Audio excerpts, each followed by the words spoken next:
Stepping into the world of sheep farming, there are three facets to consider: meat, wool, or a bit of both. Not all sheep produce good wool, and not all wool sheep produce decent quality mutton, or the one you want just doesn't do well in your climate. But don't worry, there are more than enough breeds to consider, and among them, there will always be one out there that can thrive in your environment and produce the best of both worlds. Here are the top 10 dual-purpose breeds that span across all climates and that produce the highest quality products for the least amount of effort. Starting with what is probably the most common breed of sheep for wool in the US, the Suffolk. Their fleece is a decent medium wool that is often blended with other wool types since the strands are on the shorter side. They might not deliver the fanciest wool, but being that it sits right there in the average tier, it means that the fleece just has a wider range on the market. You'll never have trouble finding buyers anyway. But they are a great dual-purpose sheep for their excellent quality meat.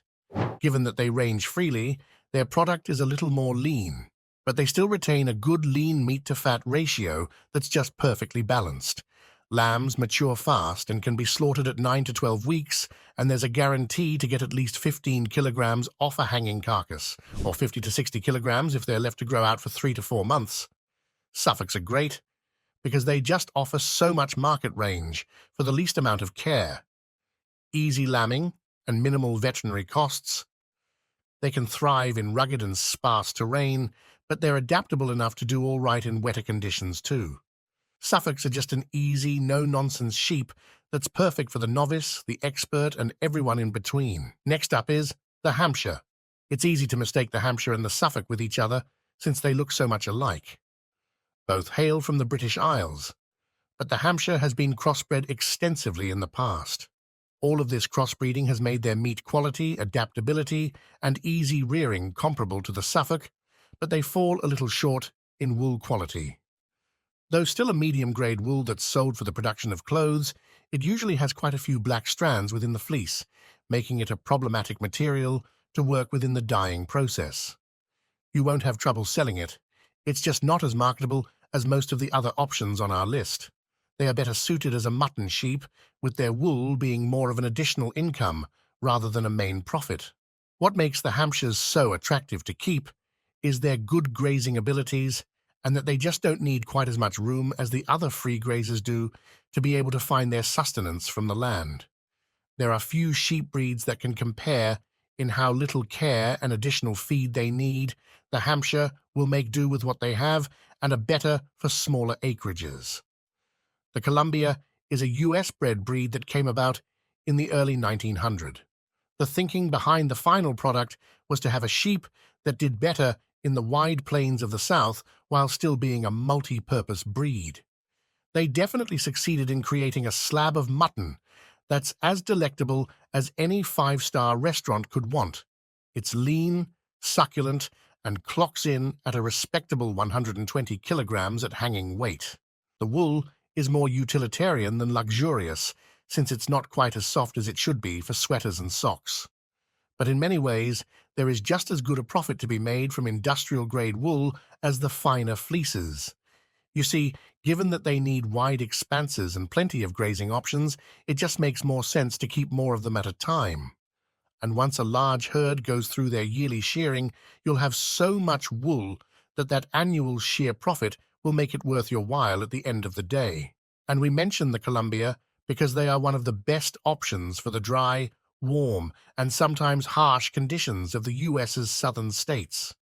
Even the Mexico desert can sustain them just fine if they're given enough room to seek their own sustenance. The Dorsets are a great beginner sheep, not quite as large as the others, but they still come with good grazing abilities and are very docile. Use lamb easily and can be bred out of season, meaning you'll add to your flock much faster than with most other breeds. Their meat is much leaner than other breeds. You'll never struggle to find meat buyers, it's just that mutton is preferred for its fat, specifically, so they won't fetch as high a price, though still a respectable one. Their wool is medium grade, and they're very average in all ways except one. They can produce enough milk for both their lambs and for human consumption. It's very rare that people breed sheep for their milk, and it's a practice that's mostly used in the Scandinavian countries. They don't exactly produce enough for the market, but they can give you some for the household. Cheviots are better for the farmers up north. It's not that they'll do terrible in warm climates, they just do so well in windy, cold and muggy environments that there's no need to take them away from their preferred home. Given that they were bred for wet conditions, their legs are bare. This makes them much less likely to develop foot rot and other hoof conditions. Actually, they're pretty disease-resistant all around until you take them to the tropics. Then they require a little more care. But that extra care is worth it because they give excellent quality meat, and their wool is much more versatile on the market. Their long hair wool falls into the helical crimp category, and it's incredibly durable and low in grease, making it a great industrial-type wool. No, it's not soft enough for sweaters, but its use as a textile is very desirable, and it's easy to find sellers for. Perfect for the person who wants both meat and wool to be marketable, while the upkeep remains on the easier end of the spectrum. Polypay sheep are an interesting specimen that we haven't covered on this channel yet. Developed in the 1970s, they were bred with meat, wool, and the ability to withstand cold and harsh landscapes. The breed is incredibly prolific, twinning is common, and they can be bred out of season too. It's probably one of the fastest-growing herds you'll ever have.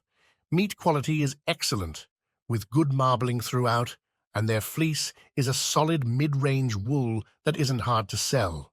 And now we have another new addition to the playing field, the Afino sheep of South Africa. They combined the Merino and Ronderib breeds to produce a very hardy animal that can thrive in even the harshest and driest environments. It hasn't really been taken out of the heat and the bush, so there's no telling how it will perform in the colder northern hemisphere, but for the Texan plains and the Arizona desert, they'll be perfect. As for their wool, it's got softness, natural luster, and elasticity, and it's highly praised on the market. And their meat is no different. It's got good marbling and an even fat distribution all around. Rams can go up as high as 100 kilograms under ideal grazing conditions, and lambs mature at a reasonably fast rate. Seriously, the Afrino isn't going to stay in the background for too long. They're just so no-nonsense and easy to rear that it's only a matter of time before they start to phase out the other breeds that currently dominate the southern states of the US. And since we're on the subject of South African breeds, we can't forget about the Dormer.